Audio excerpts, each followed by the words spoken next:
For years, my life with Lily had been nothing short of a fairy tale. We met when we were both too young to understand the depth of what we were building.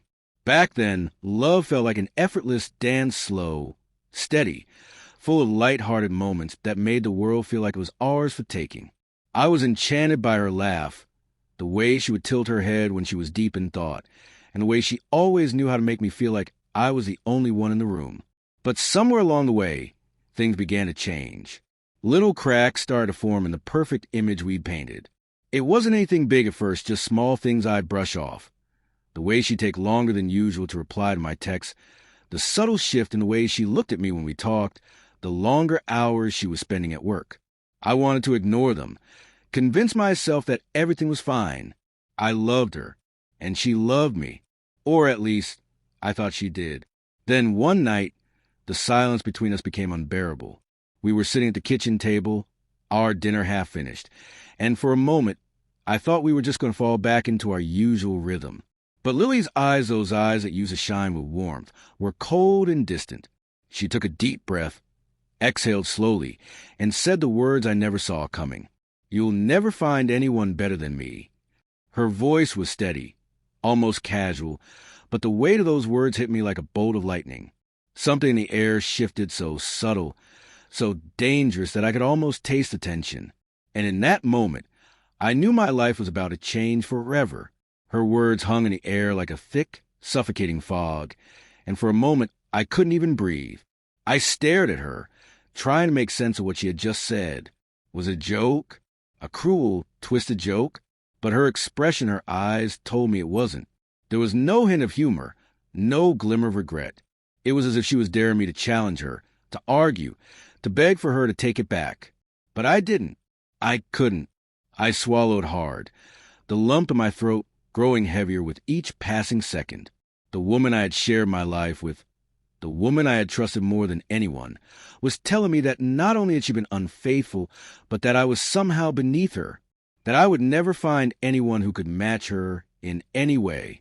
The arrogance in her voice stung, but it wasn't just a betrayal that hurt. It was a contempt behind it, the utter disregard for the years we'd spent together. For a long time, we sat there in silence.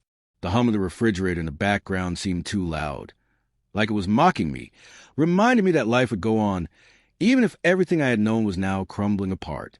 My mind raced, flashes of memories colliding in a chaotic whirlwind of our first date, her laughter echoing in the halls, our long walks in the park where we shared everything, believed in everything.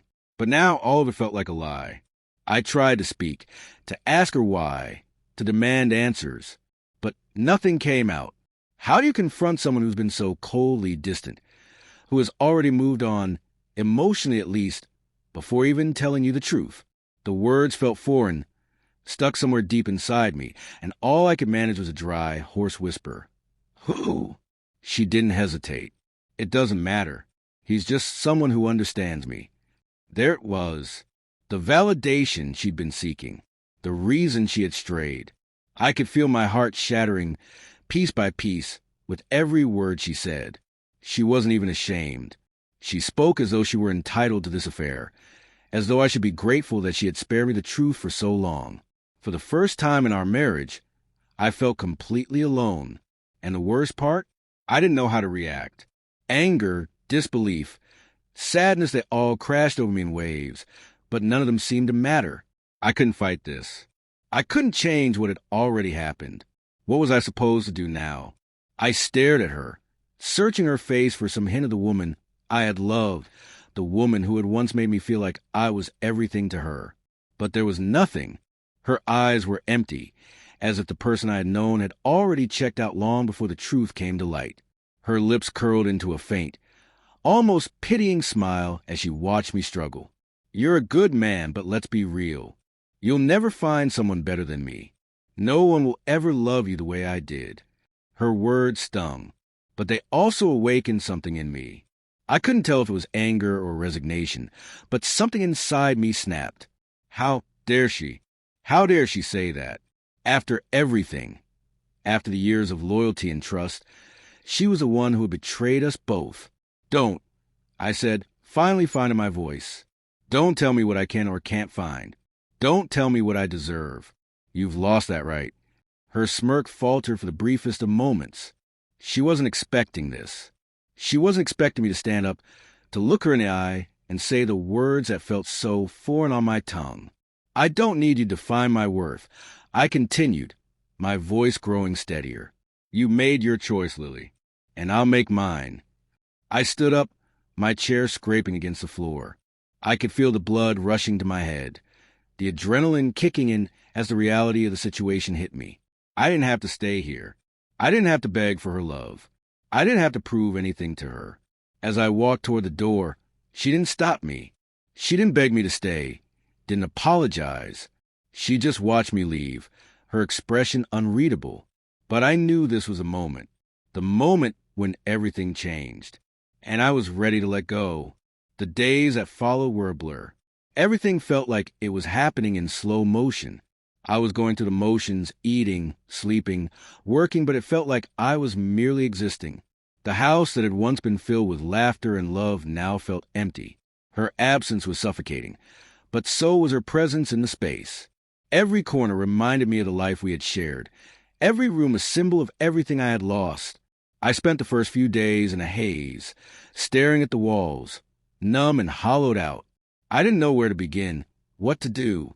It felt like the ground beneath me had vanished, leaving me in free fall.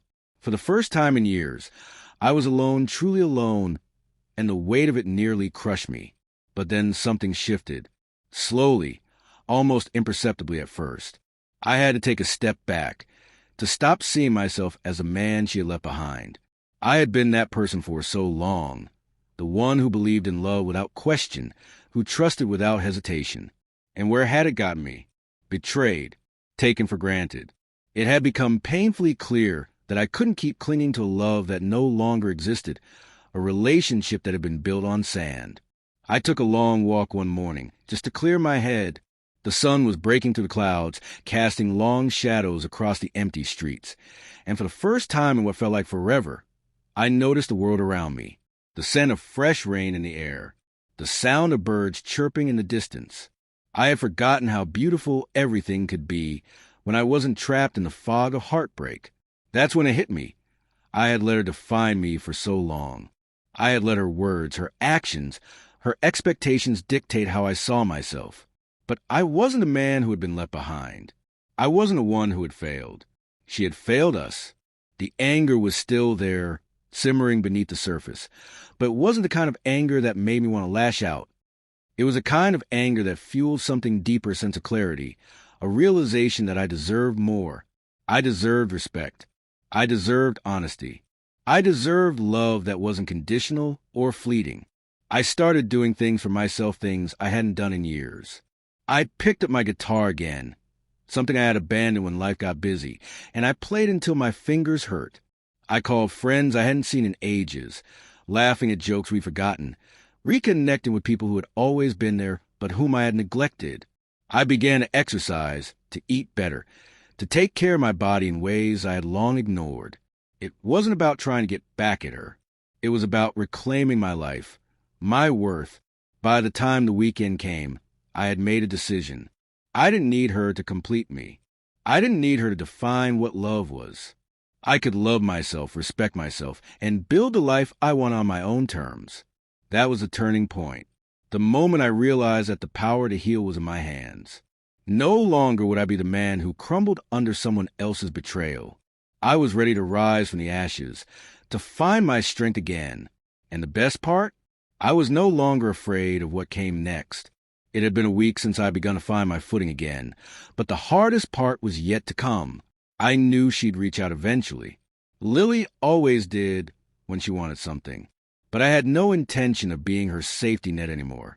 I had no more space in my heart to offer her, not after everything that had happened. Still, when a message came, just 3 simple words, "We need to talk," I couldn't ignore it. She wanted to meet. The last time we had seen each other, the air had been thick with tension, her words still echoing in my mind. But now, I wasn't a man who had walked out of that room in defeat. I wasn't the one who had been crushed by her betrayal. I walked into the cafe where we had agreed to meet, my heart beating steadily in my chest. I wasn't nervous. I wasn't angry. I was calm. She was already sitting at a corner table when I arrived, her eyes scanning the room nervously.